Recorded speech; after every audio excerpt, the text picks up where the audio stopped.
আসল অপরাধীর বন্ধু? তাহলে তো এই বদমাইশকে 3rd ডিগ্রি দিলেই সব কথা বেরিয়ে চলে আসবে। দেখেন আমি কিভাবে কথা বের করছি। বল তোর বন্ধুর নাম কি? কে তোকে ছবি পাঠিয়েছিল বল। ভাই আর মারিস নি, এক্ষুনি মুখ দিয়ে সব সত্যি কথা বেরিয়ে যাবে। ঠিক আছে আর মারছি নি, যত যাই হয়ে যাক আমার নাম করিস নি ভাই। বল তোর ছবি কে পাঠিয়েছিল? স্যার আমাকে কেউ কোনোদিন কোনো ছবি পাঠায়নি। শোন, নাটক করবি না, বল কে তোর ছবিটা পাঠিয়েছিল? স্যার এই ছবিটা আমার ফোনে এসেছিল ঠিকই, কিন্তু আমি ওকে চিনি না। চিনিস না মানে? বল সালা, তাহলে তাকে মেরে শেষ করে দেবো। ভাই তোর জান চলে গেলে ভিক্ষি করে খাবি, তা আমার নাম বলিস নি ভাই। এই শালা জান চলে গেলে ভিক্ষা করে খাও কি করি? ভাই তুই আরেকটু সহ্য কর, আমি তোকে এখান থেকে বের করার ব্যবস্থা করছি।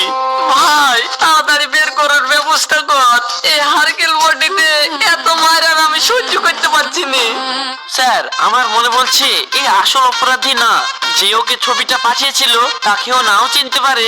আপনি বরং যে মোবাইলটা থেকে ছবিটা এসেছিল সেই মোবাইলটা উদ্ধার করার ব্যবস্থা করুন, তাহলেই আমরা আসল অপরাধীকে ধরতে পারবো। এক্স্যাক্টলি, তুই ঠিকই বলেছো। ও কনস্টেবল, ওকে ছেড়ে দাও। তবে শোন, আজকের মতন তোকে ছেড়ে দিলাম, তবে যতদিন এই ইনভেস্টিগেশন চলছে তুই কিন্তু সহজ ছেড়ে পালানোর চেষ্টা করবি না, আর প্রতিদিন এসে থানায় হাজিরা দিয়ে যাবি। তোর এই নাম্বারটা আমি ট্র্যাক করে রেখেছি, তুই মঙ্গল গ্রহে পালিয়ে গেলেও তোকে আমরা সেইখান থেকে ধরে নিয়ে চলে আসবো। তুই যত দূরে পালাই না কেন আমাদের হাত থেকে বাঁচতে পারবি না। খুব তাড়াতাড়ি তোকে আর তোর বন্ধুকে আমরা তুলবো। দেখুন ইন্সপেক্টর, যা করবেন তাড়াতাড়ি করুন, না হলে কিন্তু আমি কমিশনারকে জানাতে বাধ্য হব।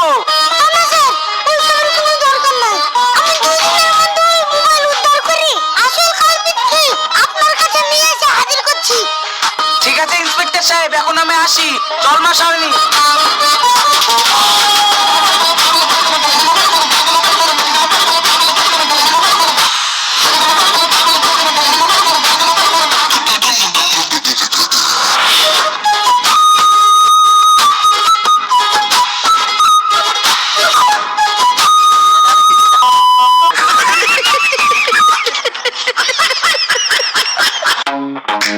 দেখুন ম্যাডাম, আমি আর পারছি না, তাই আমি সিদ্ধান্ত নিয়েছি আপনার আব্বাকে আমি সব সত্যি কথা বলে দেব।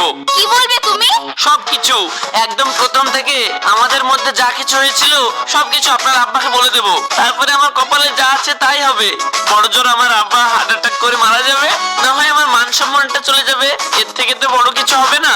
কিন্তু ম্যাডাম একটা কথা মনে রাখবেন, এই সব কিছুর পাপ কিন্তু আপনার ঘাড়ে যাবে। আমার ঘরে পাপ যাবে মানে? আমি আবার কি করলাম? আপনার জন্য তো সব হচ্ছে। আমি কতবার আপনার পা ধরে বলেছি যে আমি জেনে বুঝে ওই কাজটা করিনি, কিন্তু আপনি তো বিশ্বাসই করছেন না। ও, তার মানে তুমি আমার আব্বুকে সব সত্যি কথা বলতে চাও, তাই তো? ঠিক আছে, আমি